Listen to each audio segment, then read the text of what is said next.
What is the difference between light and dark soy sauce? So let's start with light soy. Light soy is used for seasoning, and that's literally because it's got more salt and more soybean in it, so it has a more fermented flavour. Whereas dark soy is predominantly used for colour. Slightly sweeter normally, has less soy and less salt. So if you're wanting colour in your dish, you need to be adding dark soy. If you try and darken a dish up with light soy, you're just going to end up with salt soup. Historically, it was actually different because back in the day, we used to use dark soy for the soybean flavour and light soy for saltiness. So they were both used for seasoning, just in a different way. But now it's predominantly colour and seasoning. Most takeaways are using Pearl River brand.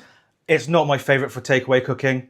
Mine's actually Lee Kum Kee. It's just a far better product over round. The flavour is much more rounded. With the Pearl River, when you see chefs saying they need to add sugar, that's because this is actually a little bit bitter. So you need the sugar to take the edge off it. Now don't get me wrong, this isn't a bad brand.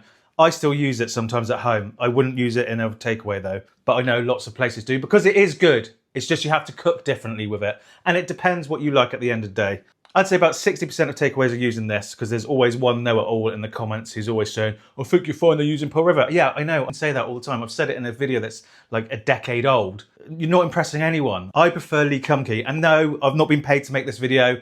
I've not even been given anything. I'm just making this because so many people have asked. I'd say about 30% of takeaways are going to be using Lee Kum Kee.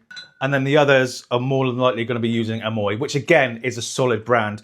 If you've picked up any one of these three brands, you're not going to go wrong. Make sure you get them from a Chinese supermarket because a lot of these brands, I won't say which, actually have different ingredients in a Western supermarket than they do from the Chinese ones. You're buying a pretty much watered down version than the actual Chinese takeaway versions. Now we all know MSG makes Chinese takeaway food, but using the right brands goes a long way, trust me. Now a lot of people say they use Kikkomans, which is fine, and there's a common misconception that takeaways use Kikkomans because back in the day we used to buy the Kikkoman bottles, empty the Kikkoman soy sauce out and replace them with dark soy and put them on the tables. So a lot of people thought we cook with this. We don't. This is actually Japanese soy, which is different from Chinese. This is a sort of blend between light and dark. It's much saltier and has a lot more soybean flavour. So there's a real fermented flavour going through this. No takeaway is going to be using this. I'd also like to point out that the ingredients of a Chinese takeaway actually feature in my cookbook.